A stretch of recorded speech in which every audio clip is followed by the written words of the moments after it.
Provérbios capítulo 31.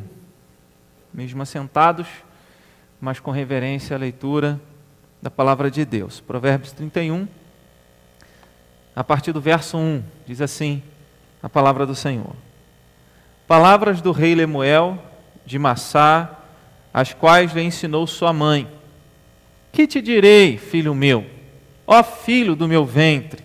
Que te direi, ó filho dos meus votos? Não deis às mulheres a tua força, nem os teus caminhos às que destroem os reis.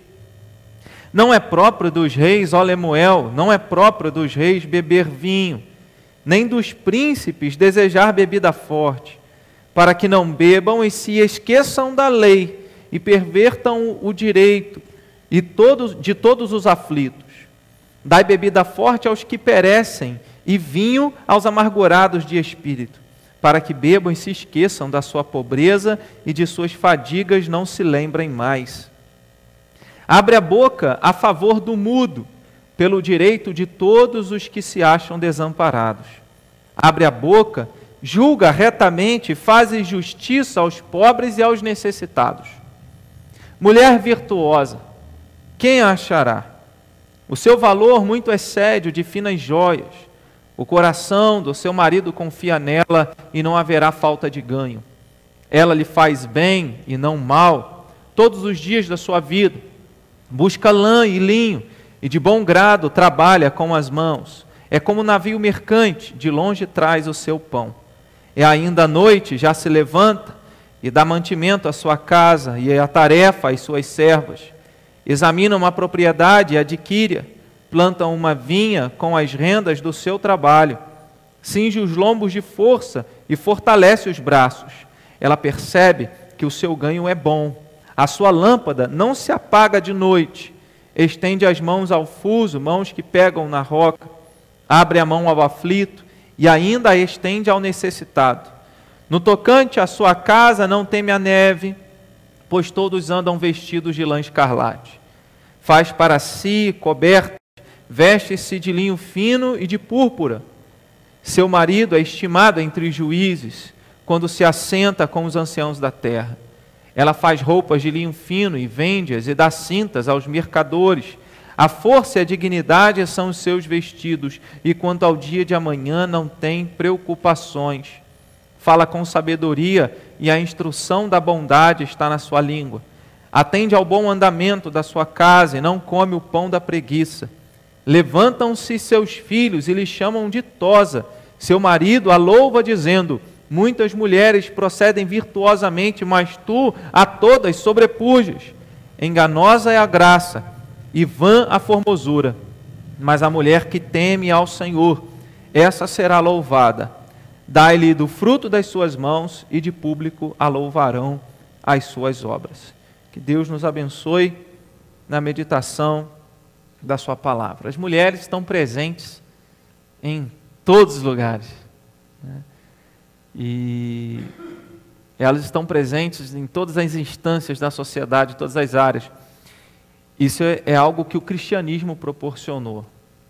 Antes do cristianismo havia marginalização do idoso, da mulher e da criança. E com a vinda de Jesus, o cristianismo trouxe a valorização do ser humano, porque o ser humano, seja ele quem for, a condição social, a raça, ele é a imagem e semelhança de Deus. E ele deve ser cuidado, ele deve ser amparado, deve ser percebido. E aqui, esse texto, ele é um conselho de uma mãe. Minha mãe falava assim: meu filho, leva a blusa. Mãe, não estou com frio não. Mas chegava lá na rua, dava um vento, a gente sentia frio. Aí falava: por que eu não trouxe a blusa? Leva o guarda-chuva. Não, não vai chover não.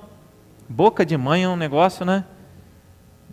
E tanto que no início do livro de Provérbios, fala assim: filho meu, né, ouça o ensino do teu pai e não desprezes a instrução da tua mãe. E aqui a gente vê a importância para um rei, conselho de mãe. Lemuel, um rei. Houve, na época da história dos reis de Israel, a gente lê isso no livro dos Reis, há algumas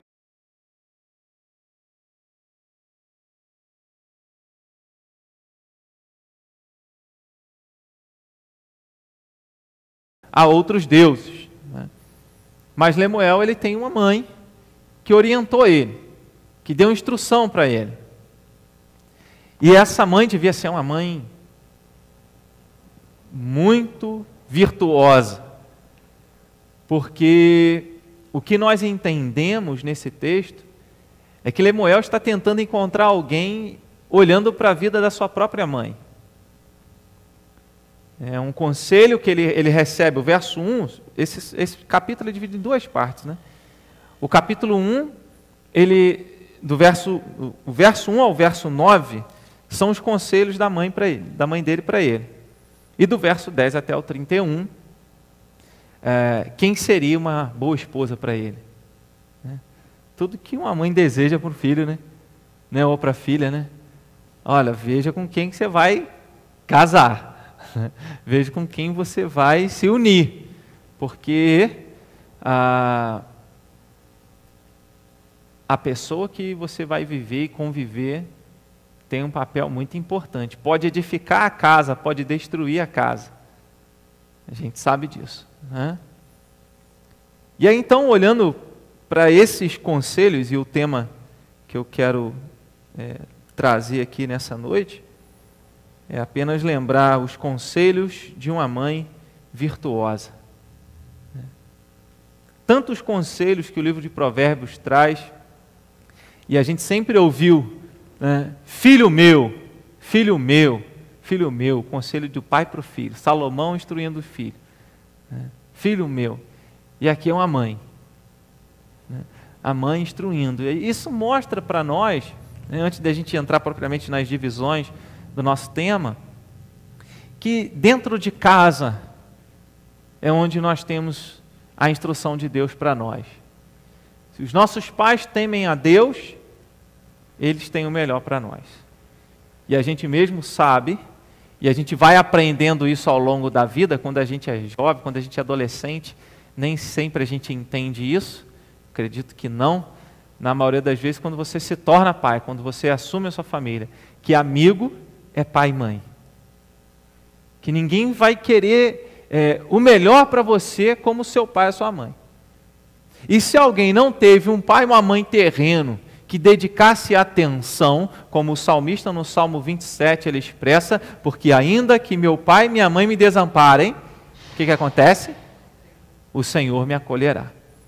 Então nós temos a instrução do nosso Pai Celeste em sua palavra. Poderíamos pensar também que em toda a Bíblia a gente tem essa expressão, o livro de Provérbios ele faz um paralelo sempre quando fala da mulher.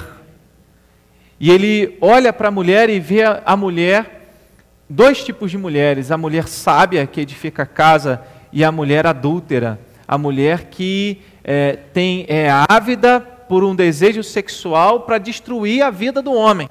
E aí a mãe dele está alertando ele a respeito dessa mulher. Veja com que mulher você vai querer se unir. E aí a gente percebe em vários momentos do livro de Provérbios uma crítica à mulher que é promíscua, que é lasciva, que quer ali enganar os homens com a sua sensualidade, né, e com o sexo. E do outro lado, a personificação da sabedoria, que aponta para Cristo.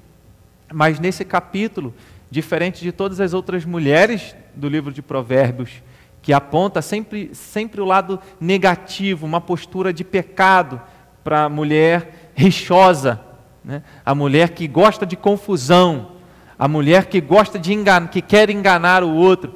E aqui ele termina com a mulher virtuosa. Aí a gente encontra esse paralelo, né? Essa dualidade. Que tipo de mulher você vai escolher, Lemuel? O que a gente pode até trazer para nós, olhar para essa mulher, e aí, para fazer esse tipo de interpretação, a gente teria que olhar para um contexto geral da Escritura. Quando o salmista, ele vai expressar dessa maneira, Apocalipse expressa assim, que a igreja é o quê? é a noiva de Cristo. Em Apocalipse nós enxergamos lá a Babilônia, que é a meretriz, é uma prostituta, que é a falsa igreja. E tem a noiva, a Nova Jerusalém, que é o povo de Deus, que quando o apóstolo João vê no capítulo 20, desce do céu. Quando a gente observa para esse texto nessa perspectiva também, não apenas olhando para uma pessoa em si, mas olhando a beleza da igreja. Como o livro de Cantares, ou Cântico de Salomão, que tem uma interpretação literal, que é de Salomão com Sunamita, mas também traz a ideia do relacionamento de Cristo com a sua noiva, com a sua igreja. Então a gente pode olhar para esse texto e lembrar que bom estar debaixo do cuidado dessa mulher virtuosa que é a igreja do Senhor Jesus.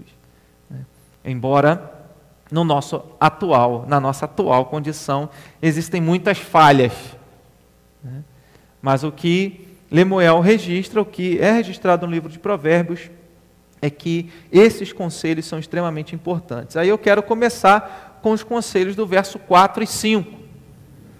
Os conselhos dessa mãe virtuosa. Que conselho que a gente pode dar? Que conselho ela nos dá? Não é próprio dos reis, ó Lemuel, que você entenda que não é bom para nenhum líder, não é próprio dos reis beber vinho, nem dos príncipes desejar bebida forte. Aí ele vai explicar por quê. Por que você não deve beber bebida forte? Para que não bebam e se esqueçam da lei e pervertam o direito de todos os aflitos. Porque há uma grande probabilidade, quando alguém se entrega à bebida, ele perde o tino, perde o juízo e não sabe mais o que está fazendo, ou não faz o que deveria fazer. Pode até saber o que está fazendo, mas não tem domínio do que faz, não tem sobriedade. Então, o primeiro conselho é: não se entregue à bebida. Não se entregue a qualquer droga, a qualquer elemento que vai tirar a sua consciência, tirar o seu domínio próprio, tirar o controle que você pode ter sobre o seu próprio corpo, sobre a sua vida. E aí não é só bebida em si, qualquer coisa que tira de nós o senso, o entendimento, a avaliação das coisas, né, o julgar, o juízo a respeito das coisas. O objetivo é que o rei não perca o juízo e tenha sobriedade sempre. O apóstolo Pedro, ele menciona isso. Se você observar a primeira carta de Pedro, capítulo 5, na altura do verso 8, verso 9, ele vai dizer: sede sóbrios e vigilantes. É claro que essa sobriedade ali não é apenas num aspecto literal, quando você não vai se entregar e usar nenhum tipo de droga que vai entorpecer os seus sentidos, mas a sobriedade de estar atento às coisas que estão acontecendo à nossa volta. Nós, como cristãos, devemos avaliar todas as coisas, examinar tudo e reter o que é bom. Então a gente deve estar sempre em condições de avaliar o meio onde nós estamos, avaliar o comportamento, a postura das pessoas. Alguém fala: não, a gente não deve ser, não julgueis para que não sejais julgados, porque a mesma medida com que vocês julgarem, os outros vos medirão também, julgarão vocês também. Não é bem assim. O cristão, ele é alguém que ele olha para o seu ambiente, ele não vai julgar no sentido de oprimir o outro, mas ele precisa ter um juízo de valor, ele precisa avaliar a vida à sua volta, o mundo à sua volta, saber o que é distinguir o certo do errado, o pecado da justiça, fazer esse tipo de distinção. E a mãe de Lemuel está dizendo: olha, se você se entregar à bebida, você vai acabar perdendo e se esquecendo da lei de Deus. É um tema que sempre foi recorrente no livro de Provérbios, né? A vida do rei tem... E aí, olha que interessante, no verso 5, ele diz: não beba, porque você pode se esquecer da lei, e aqui da lei social, da lei de Deus, e perverter o direito de todos os aflitos. Esse versículo mostra que a nossa postura e a nossa vida tem reflexo na vida de outras pessoas. O que você faz ou deixa de fazer pode ter influência direta na vida das outras pessoas. O seu posicionamento cristão no seu trabalho, com o seu vizinho, pode refletir na vida de outra pessoa. Tanto para o bem quanto para o mal. Para o mal é quando a sua postura não é uma postura que se coaduna, que se harmoniza com o Evangelho, com o testemunho de Cristo. E bom quando você é exemplo. E as pessoas dizem, você não precisa nem falar, você é crente? Você é evangélico? Não sei se você já ouviu isso. Porque a pessoa vê na sua postura que você é diferente. Então a vida do rei aqui nesse contexto tem influência na vida das outras pessoas. Nossas atitudes podem ajudar ou prejudicar as outras pessoas. Então, que a gente esteja sempre consciente, que a gente não seja entorpecido por nenhuma droga física, nenhuma droga espiritual, nenhuma droga social, ideológica.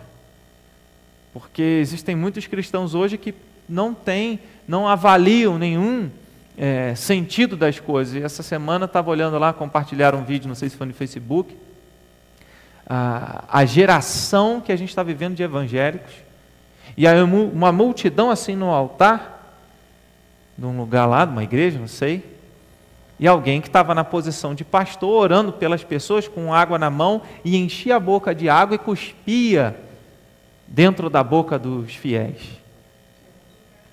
E alguns caíam. A gente chega a esse tipo de absurdo. As pessoas estão entorpecidas. As pessoas perderam o tino em relação à palavra de Deus. Então perceba que isso não embora a aplicação do texto é uma questão de drogas mesmo, do álcool e qualquer outro tipo de droga, mas a gente percebe em alguns casos que existe uma influência ideológica sobre a cabeça de algumas pessoas e que as pessoas estão vivendo como se estivessem entorpecidas, desligadas do mundo, apenas naquele mundo, naquele mundinho ali.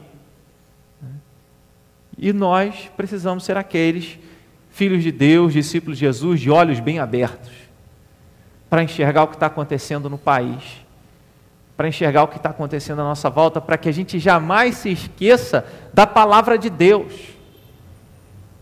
Porque se a gente se esquecer da palavra de Deus, a gente vai perder o temor do Senhor, não tem mais temor do Senhor, não tem mais luta contra o pecado, tem rendição ao pecado, mas não tem luta contra o pecado.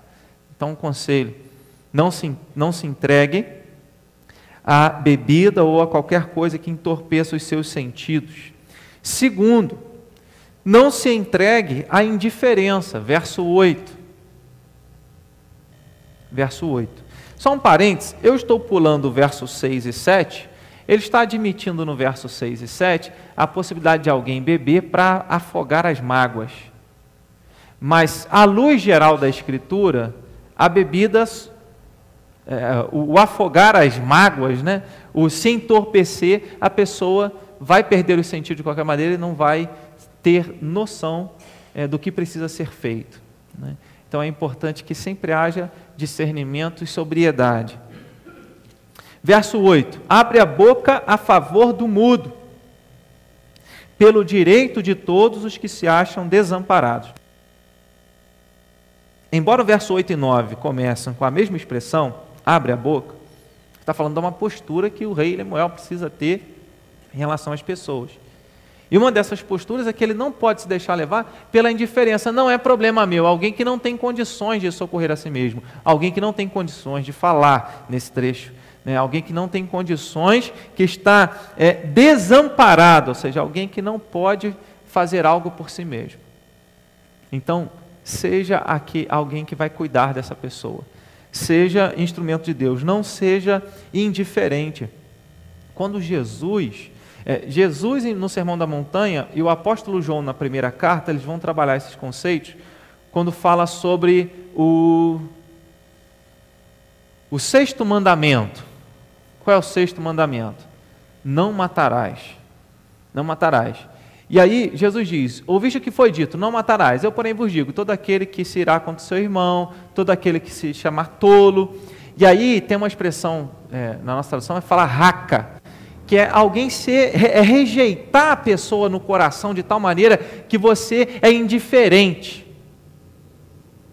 E esse é um dos piores sentimentos e posturas que alguém pode ter em relação a outra pessoa. É ser indiferente, ó. Está morto, está vivo, tanto faz para mim e não vai me incomodar, né, se está bem, se está mal com a pessoa, ser indiferente. O apóstolo João também trabalha esse conceito e ele chega a dizer a todo aquele que odeia a seu irmão, esse comete o assassinato. Então, o que a mãe de Lemuel está aconselhando a ele, olha só, esteja sóbrio, considerando a lei de Deus, considerando o mundo à sua volta, e não seja indiferente com aqueles que passam dificuldades, não seja indiferente com aqueles que não podem socorrer a si mesmo. E qual é um dos maiores problemas que nós vemos nos nossos dias? Não é problema meu. Isso é problema do outro lá, o que eu tenho a ver com isso? Não é problema meu. Foi outro que caçou, quem mandou ele lá fazer isso lá? Então a gente vive um mundo assim, que vai na contramão de conselhos de sabedoria. Tiago, irmão do Senhor Jesus, quando escreve a carta, aí, não sei, capítulo 4, capítulo 3, ele vai falar sobre a sabedoria que é do alto. Ele vai dizer que essa sabedoria é indulgente. Indulgente é alguém que perdoa, alguém que faz o bem, alguém que está disposto a cuidar e perdoar. Agora, você não faz isso sem se importar. É preciso que nós nos importemos, é preciso que o outro, que não tem condições, ninguém me pediu ajuda, ninguém falou comigo, mas você procurou saber também?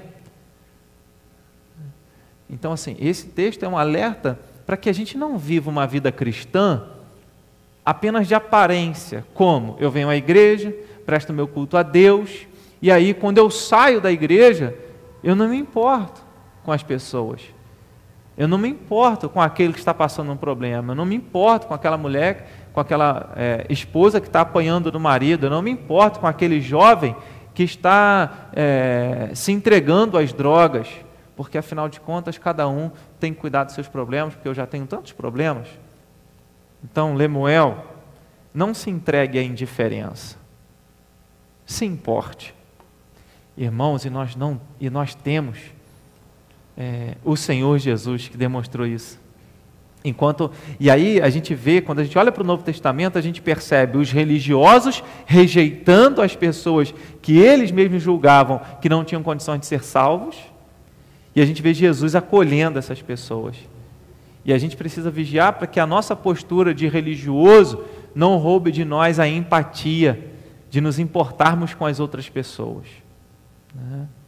É claro que esse se importar precisa de sabedoria, porque não se trata de você de se inteirar de todos os detalhes da vida do outro, porque existem pessoas que querem saber da vida do outro apenas para saber, mas não vai orar, não vai dizer, eu estou aqui, apenas por curiosidade. Curiosidade para saber o que está acontecendo na vida do outro não é se importar. Somente perguntar o que houve não é se importar. É quando você fala, olha o que ele diz, abre a boca a favor do mudo. Então você faz algo por alguém e faz algo que a outra pessoa não pode fazer por si mesma. Pode falar, Manel, me salvou aí no estudo.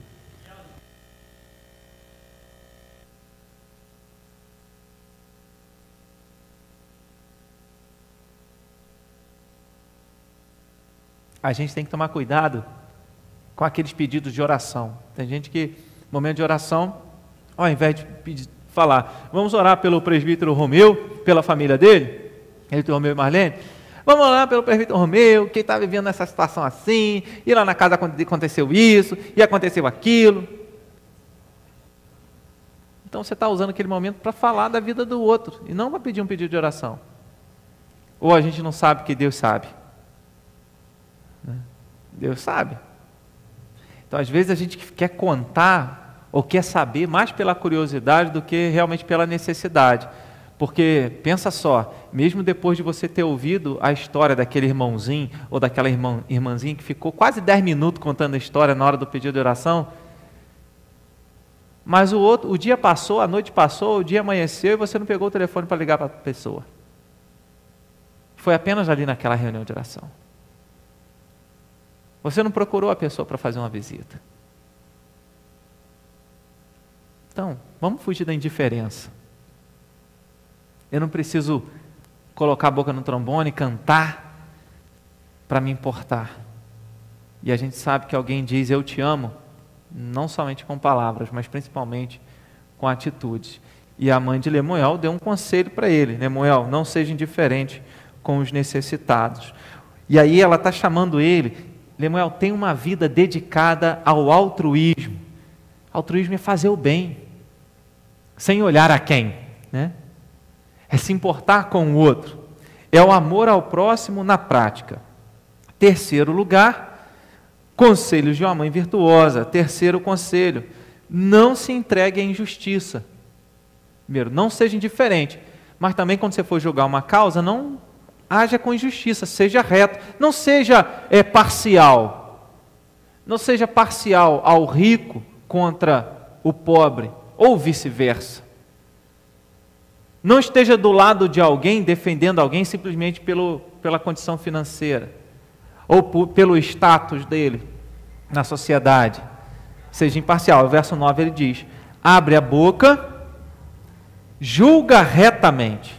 Então, aqui ele está dizendo, foge da injustiça, não se entregue à injustiça. Julga retamente e faz justiça aos pobres e aos necessitados. Voltando a Tiago, o irmão do Senhor Jesus, na carta dele, e diz: esta é a religião pura e sem mácula. Qual que é a religião pura e sem mácula? Sem defeito.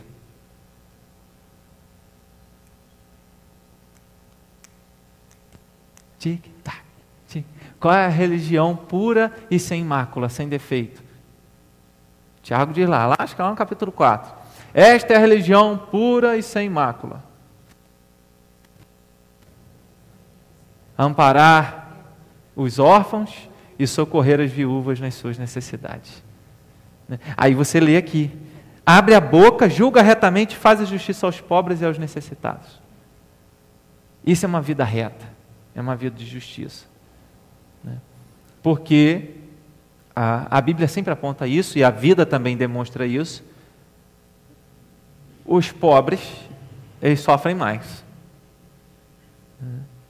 Embora a pobre, que é muito mais rico do que os ricos, e muito mais alegre, feliz do que os ricos, porque se trata aí da presença de Deus, né? A gente sabe disso. Então, Lemuel, não se entregue à injustiça, tenha retidão nos julgamentos. E aí você já julgou alguém, deduziu alguma coisa de alguém, por alguma situação que aconteceu, e aí depois você foi procurar saber, não era aquilo? Você olhou, você não chamou a pessoa para conversar, e aí depois você viu, não era nesse dia, não, eu julguei mal a tal pessoa. Porque na maioria das vezes, pode ser até assim, alguém vem te contar alguma coisa, olha, tal pessoa me magoou, fez isso, isso e isso. Aí você já toma as dores daquela pessoa que veio contar para você. Você não faz assim, olha, fulano veio me procurar e falar que você fez isso, isso e isso. Como é que foi isso? Foi isso mesmo? Ou chamar assim, não, peraí, vamos lá falar com tal pessoa. Geralmente a gente ouve só um lado. E isso traz injustiça. Então, nunca tome as dores no sentido de alguém numa situação de discussão. Ouça os dois lados, para que então você busque o caminho que será o melhor caminho, o caminho que Deus orienta o caminho da retidão, o caminho da moral, o caminho da justiça. Então, aqui, e aí Provérbios também já ensinou isso, a parcialidade não é boa. A gente vê esse mundo que a gente vive no nosso tempo, é tanta polarização, é evangélico, é movimento LGBT, e aí é Bolsonaro, é PT, assim, tá tudo... são extremos, ninguém quer um caminho de equilíbrio. E a Bíblia nos ensina a ter um caminho de equilíbrio, a sabedoria é um caminho de equilíbrio. Então, a gente precisa fugir da parcialidade, da injustiça e termos retidão no nosso julgamento das coisas, do que acontece, para socorrer as pessoas. E como é que a gente tem essa retidão? Como é que a gente consegue ter uma percepção correta do que está acontecendo e avaliar se algo é certo ou se algo é errado? Através da palavra. Se você não estudar a palavra, e aí não basta somente ler a palavra. Ler a palavra é para exercício devocional, mas é preciso estudar a palavra. É preciso ler um texto aqui, ver a confirmação dele no Novo Testamento e vice-versa. É preciso pegar outros materiais que vão ensinar e falar a respeito da Bíblia, para que você possa crescer nesse conhecimento e no julgamento das coisas, para que se alguém falar assim, olha, isso aí é verdade, e aí você, à luz da palavra de Deus, diz, é mentira. Sabe por quê? Lembrei aqui, até citei, acho que domingo, esse texto, que é Isaías, deixa eu achar aqui, Isaías 59, verso 14 e 15. Isaías 59, verso 14 e 15. Olha o que ele diz. Pelo que o direito se retirou e a justiça se pôs de longe, porque a verdade anda tropeçando pelas praças e a retidão não pode entrar. Sim, a verdade sumiu e quem se desvia do mal é tratado como presa. O Senhor viu isso e desaprovou o não haver justiça. É possível que você viva num ambiente, num lugar, onde a mentira seja tida por verdade e a verdade seja tida por mentira. E a gente precisa ter um entendimento da palavra, o que Deus nos ensina em sua palavra, para que ainda que o mundo inteiro diga, isso aqui é verdade, mas se a palavra de Deus diz que não é, eu fico com a palavra e não com o mundo. E aí não tem aquela frase, todo mundo faz, todo mundo fala, todo mundo não é a palavra de Deus.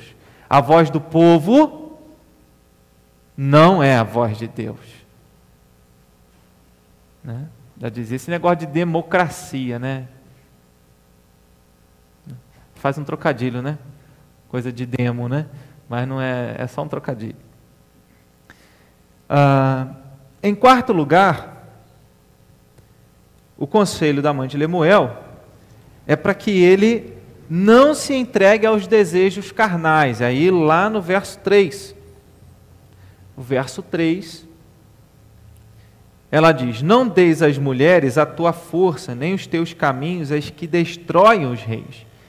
Certamente ele não está falando de qualquer mulher, ele está falando das mulheres adúlteras, daquelas que querem apenas usar o homem para que ela satisfaça os seus desejos. E aí ele está falando, olha, fuja dos desejos carnais, fuja da promiscuidade, da sensualidade, da mulher que só vai te seduzir, mas não vai ser uma mulher que vai trabalhar fora, dentro de casa, vai estar junto com você em todo o tempo. É como alguém já disse, hoje em dia, quando a gente conversa com alguns jovens, é uma situação complicada. Porque antigamente falava dos meninos, né? Hoje em dia as meninas estão saidíssimas. E alguns meninos crentes que querem manter firme falam, é difícil, pastor.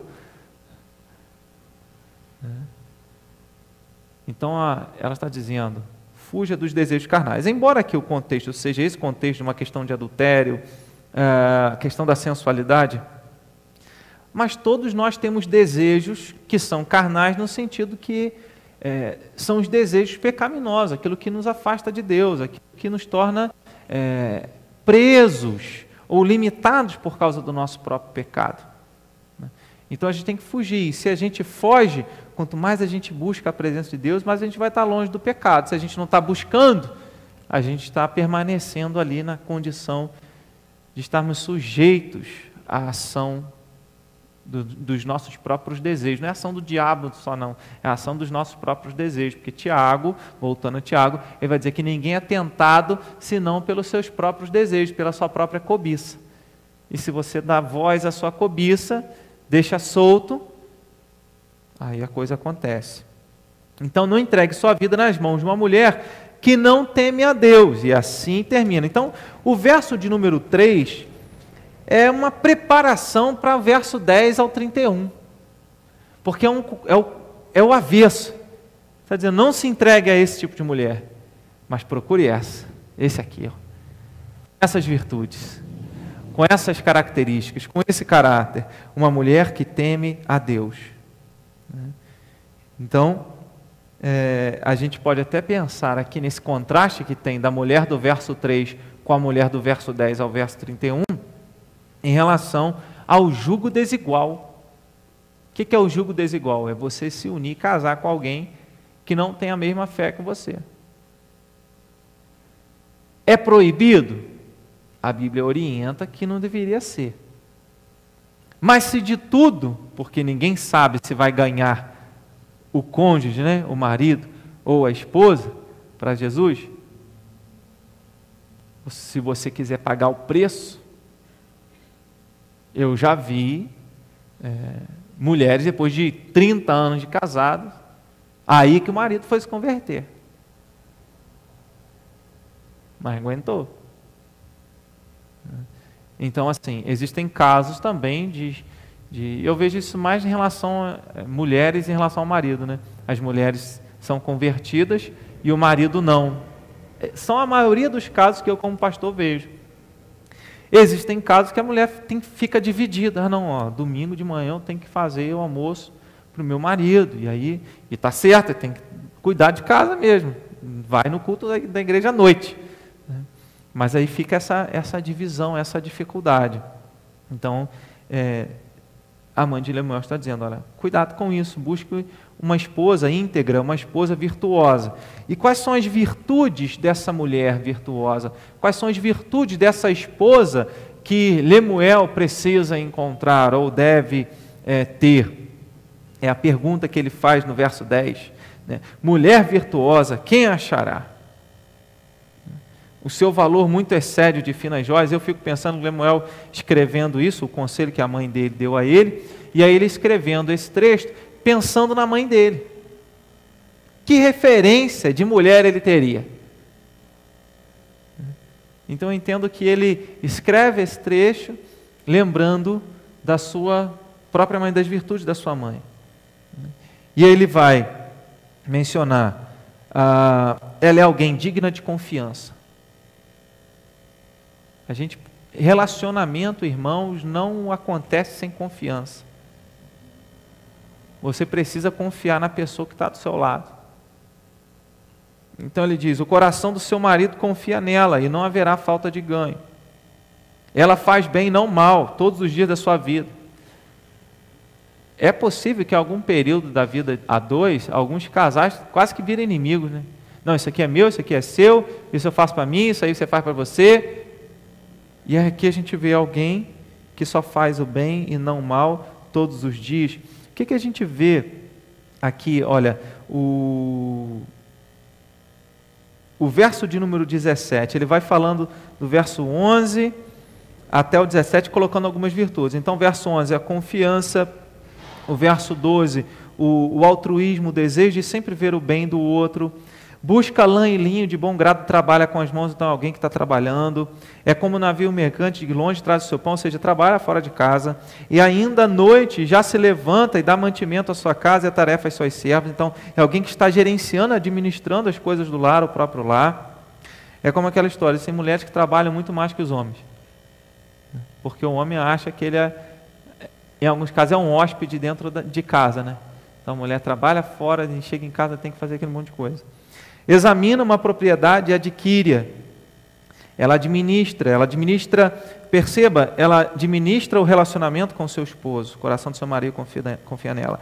Ela administra a sua casa, o seu trabalho, os seus recursos, ela busca lã, linho. Ela administra os recursos, as suas propriedades, negócios.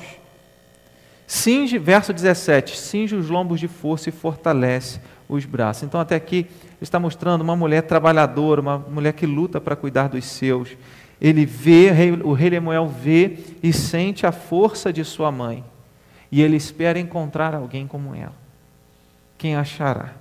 A força dessa mulher mãe está diretamente relacionada ao desejo que ela tem de ver sua família abençoada. A gente tem exemplos disso na Bíblia. Débora, juíza, lá em Juízes capítulo 5, verso 7, ela diz: por isso me levantei como mãe sobre Israel. E ali ela uma mulher de Deus e vai à luta junto com Baraque contra o exército inimigo para proteger o povo de Deus. E aí a terra ficou em paz por 40 anos. Ela queria abençoar o povo. Força não é perder a razão. Esse aqui foi um exemplo que eu citei quando eu preparei esse estudo há alguns anos atrás, acho que tem bastante tempo, quando eu anotei essa frase. Não sei se os irmãos vão lembrar de um episódio que uma mãe, para não perder o filho, porque estava envolvida com as questões de drogas, ela amarrou o filho em corrente e agrediu ele até matar. Isso já tem muito tempo já. Então assim, existem mães e mães, né? Existem mães que não são dignas de serem chamadas mães, né? Mulheres que não são dignas de serem chamadas mães. Então a força não é na brutalidade, não é a força física, é a força da diligência, é a força do trabalho, é a força de estar atento e lutando pela sua casa, lutando pelos seus filhos, né? Lutando pelo seu esposo, para que o seu lar desfrute de paz. E a gente sabe que se é homem, se é mulher que busca força, essa força não está em nós. O que Jesus falou? Sem Ele nada podemos fazer. João 15:5. Eu sou a videira e vocês são os ramos. Todo aquele que permanece em mim e eu nele, esse dá muito fruto. Porque a gente só fala o finalzinho, né, do versículo. Porque sem mim nada podeis fazer. Então, o Senhor é aquele que nos fortalece. Só Ele pode nos fortalecer. Paulo escreve isso também aos Filipenses. Tudo posso naquele que me fortalece. Pelo contexto, não é que você vai fazer tudo de forma a ter sucesso. Mas ele diz, eu aprendi a viver contente em toda e qualquer situação. Sei passar escassez, sei ter abundância, sei ser honrado, sei também ser humilhado. Então ele fala, passando por qualquer situação, eu sei que Deus vai estar cuidando de mim. Então essa é a força. Então que nós, as mães que aqui estão, que cada um de nós, dentro da nossa casa, nós sejamos esse discípulo de Jesus virtuoso, cujo objetivo é buscar força em Deus, para que estejamos cuidando da nossa família, cuidando da nossa casa. Alguém virtuoso, às vezes a gente, e até eu como pastor, irmãos, às vezes, algumas situações que eu passo me dão uma quebrada, porque todos nós somos falhos, né? Não tem ninguém que seja santo. E às vezes eu prego, e quem prega é desafiado a viver aquilo que prega. E às vezes eu falo alguma coisa aqui e eu erro com a minha família. Eu erro com Karine, com a Karen, com a Mel. Eu falo, com a igreja eu não faço assim, né? Mas erro em casa. E aí o texto está lembrando a gente que a nossa dedicação, que o nosso vigor, ele é para a nossa família, primeiro.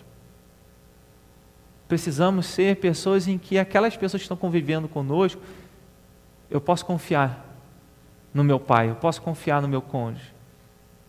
Infelizmente, eu já ouvi e vejo alguns casais em que um cônjuge não confia no outro. Não conta, não fala isso não, porque o outro não pode saber, a outra, meu cônjuge não pode saber, porque senão, e é coisa assim, eu peguei um dinheiro e comprei tal coisa. Eu passei em tal lugar, fui em tal lugar. Se eu não confio a ponto de contar a minha vida, então o relacionamento precisa ter confiança, né? Precisa ter essas virtudes que manifestam a força no cuidado com a família. E aí, uma outra característica dessa esposa virtuosa, além da força que é encontrada no Senhor Jesus somente, a dignidade. O verso 18, ela percebe que o seu ganho é bom, a sua lâmpada não se apaga, de noite estende as mãos ao fuso, mãos que pegam na roca, né? Ela trabalha preparando tecido, abre a mão ao aflito e ainda a estende ao necessitado. No tocante à sua casa não teme a neve, pois todos andam vestidos de lã escarlate. Faz para si cobertas, veste-se de linho fino e púrpura, né? Porque ela está lá trabalhando com fuso na roca, e aí então ela tem coberta, ela tem roupa. Seu marido é estimado entre os juízes quando se assenta com os anciãos da terra. Ela faz roupas de linho. Então, estou lendo todos esses versículos e falo desse contexto do que ela faz para dentro de casa. Ela veste a sua família. Ela faz roupas de linho fino, vende-as e dá cintas aos mercadores. Aí vem, olha o resumo, verso de número 25. A força e a dignidade são os seus vestidos. E quanto ao dia de amanhã, não tem preocupações. Então, esse versículo, a força e a dignidade, são os dois pontos, né, que a gente está trabalhando até agora dessa esposa virtuosa. A força revelada ali do verso 11, verso 12, até o verso 17. Do verso 18 até o verso de número 25, a dignidade dela. E como é que essa dignidade dessa mulher é vista? Não é dedicando a sua vida a ser feliz. Tem muita gente nos nossos dias sacrificando a família por causa da felicidade, sacrificando o casamento por causa da felicidade, sacrificando a obediência a Deus por causa da felicidade. O que eu estou querendo dizer com isso? Pastor, Deus não me criou para ficar infeliz nesse casamento, não. Está correto. Mas não está correto separar. Tem que tratar para ser feliz no casamento. Tem que consertar, tem que aparar. Então, algumas situações a gente vê, eu quero ser feliz, então, até perigo hoje em dia também, né? Os psicólogos, alguém que vai ao psicólogo, e o papel do psicólogo, em alguns casos, é dizer assim, você está bem assim? Faz isso que você quer. Você tem que dar vazão ao seu desejo, aquilo que você quer, para que você fique tranquilo. Mas a Bíblia não, a Bíblia vai avaliar. Primeiro perguntar, o que você quer? Se o que você quer não é o que Deus quer, então está errado, você tem que fugir disso. Mas uma orientação psicológica, às vezes, é não dar vazão ao que você quer. Então, a gente vê uma mulher aqui que não está interessada nela. E aí é onde a gente vê um princípio do amor ao próximo. Ela coloca as necessidades da família à frente das suas. Como Jesus fez. Não julgou como usurpação ser igual a Deus. Mas antes a si mesmo se entregou, se humilhou, sendo obediente até a morte de cruz. Então, os seus confiam nela para todas as coisas. Né? E aí, essa dignidade aqui, eu quero citar algumas coisas. Ela é alguém valiosa, o verso 10 fala, seu valor excede de finas joias. Ela é alguém confiável, verso 11. Ela é bondosa, verso 12, faz bem não mal. E tantas outras virtudes que a gente já viu. Né? É interessante como uma simples palavra dignidade absorve uma quantidade enorme de significados e sinônimos. Alguém que é digno. Aí você não traduz, é alguém que faz uma coisa só. Alguém digno é alguém irrepreensível. É alguém que não deixa uma ponta solta, uma falha, está sempre cuidando. Ainda que todos nós sejamos falhos e pecadores. Maria, mãe de Jesus, poderia ter aqui algum destaque. Deus a viu como alguém muito favorecida. Foi a palavra do anjo para ela. Deus escolheu alguém para que trouxesse ao mundo o Salvador. A dignidade não está em nós como uma propriedade intrínseca particular, ou seja, não é porque sou eu que eu sou digno. Não, dignidade é algo que nós conquistamos com as nossas ações. Aqui não estou falando, não tem nada a ver com salvação, perdão de pecados. Estou falando com ser a imagem e semelhança de Cristo, com ter uma vida, uma postura correta. E a gente vê que depois que Lemuel menciona todas essas virtudes, o valor, o altruísmo, a dedicação, o cuidado, a força, o trabalhar para vestir a sua casa, ele diz, a força e a dignidade são os seus vestidos. É alguém que se revestiu de dignidade. Você olha para essa pessoa, é alguém digna. Por quê? Por causa do comportamento, por causa da prática de vida. Foram as ações da mãe de Lemuel que fizeram dela alguém digna. São as nossas ações dentro e fora da família que irão mostrar dignidade. Se você observar, isso serve de testemunho até para as outras pessoas do convívio, que fazem parte do convívio dos nossos familiares, porque o verso de número 23, ele diz, seu marido é estimado entre os juízes, quando se assenta com os anciãos da terra. Se você for ler, está falando da mulher, está falando da esposa. O que lê isso aqui? O que fala do marido? O marido é estimado. O marido é estimado porque as pessoas olham para a esposa dele. Que esposa abençoada você tem.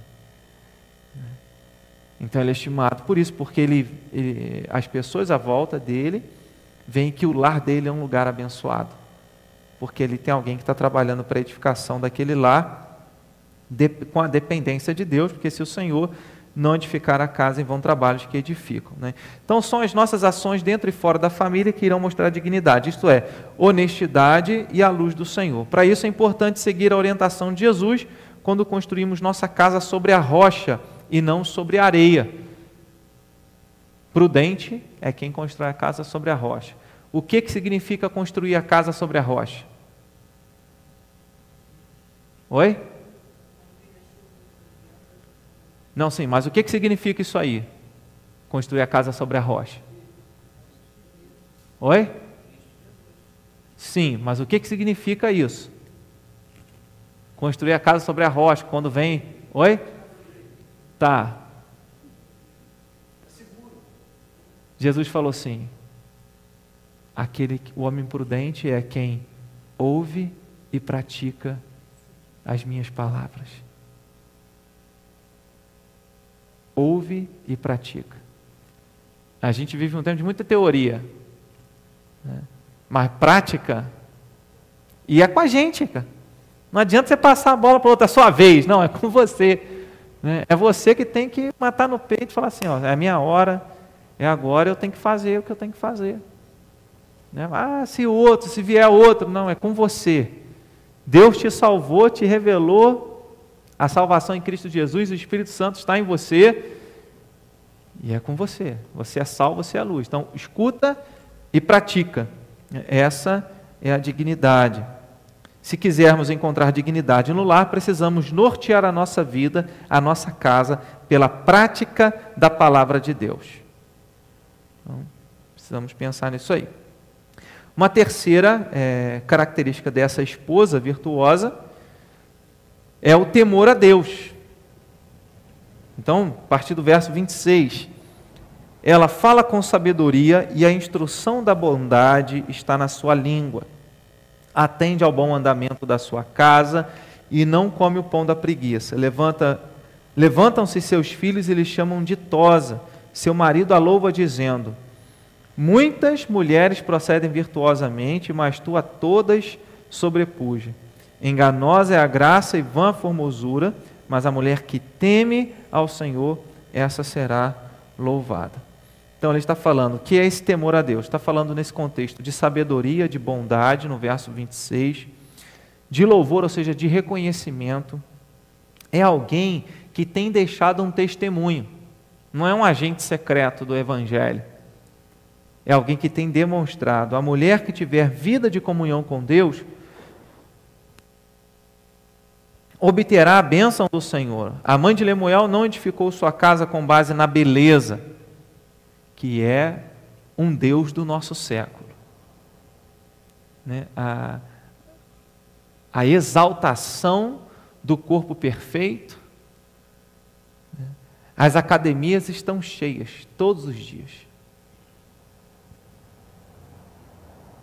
São as dietas disso, dietas daquilo. Não estou condenando todas as dietas. Existe um nutricionista, né, para que ele te oriente. Olha, você fez lá o exame, você precisa dessa vitamina, você precisa disso, desse alimento. Mas não é dieta para ficar magro somente. Né? Aí é transformar o corpo num Deus. E aí, Lemoyne está dizendo, lembrando, olha, não é o ser belo que faz de alguém digno e temente a Deus. São as atitudes, é a obediência à palavra do Senhor. Provérbios 1, verso 7 diz que o princípio do saber é o temor a Deus. O livro de Jó também menciona esse ensinamento. Essa marca de uma mãe virtuosa é a que faz toda a diferença. Sem essa, as outras não existiriam de maneira satisfatória. É alguém que teme a Deus. Quem vive no temor do Senhor, na sua casa, colhe os frutos desse viver no Senhor Jesus. Temer a Deus é perguntar se as nossas ações são agradáveis a Deus, agradáveis a Ele. Se Jesus estivesse no meu lugar, primeiro, Ele estaria onde eu estou? Segundo, Ele faria o que eu estou fazendo? O que Jesus então faria se Ele estivesse na situação que eu estou agora? Então, isso aí é temor a Deus. Não, se eu fizer, Deus vai ficar entristecido comigo. A Bíblia fala, não entristeçais o Espírito Santo, não apagueis o Espírito Santo de Deus. Então, quem teme a Deus, vai procurar fazer a vontade de Deus. E por último, para encerrar, a última virtude. Está lá no verso de número 1 e o verso de número 26. O verso 1. Palavras do rei Lemuel de Massá, as quais lhe ensinou sua mãe. E o verso 26 diz: fala com sabedoria e a instrução da bondade está na sua língua. Ela era uma boa conselheira. Paulo vai dizer, olha, não deixa sua boca ser ocupada pelas coisas ruins. Tenha nos seus lábios palavras que sejam boas para a edificação, e assim você vai transmitir graça àqueles que estão ouvindo o que você está falando. Então não jogue palavras ao vento. Seja intencional na verbalização da sua voz. Seja intencional no uso das palavras. E a mãe de Lemuel, gente, não fala o nome dela. Não fala o nome. Mas olha a importância dessa mulher. Sabe, no final das contas, não é o quanto a gente vai aparecer, é o quanto a gente deixa marcado a vida de alguém.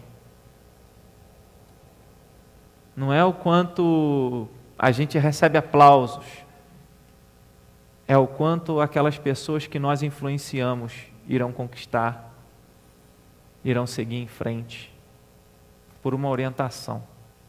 O texto não diz se Lemuel encontrou essa esposa,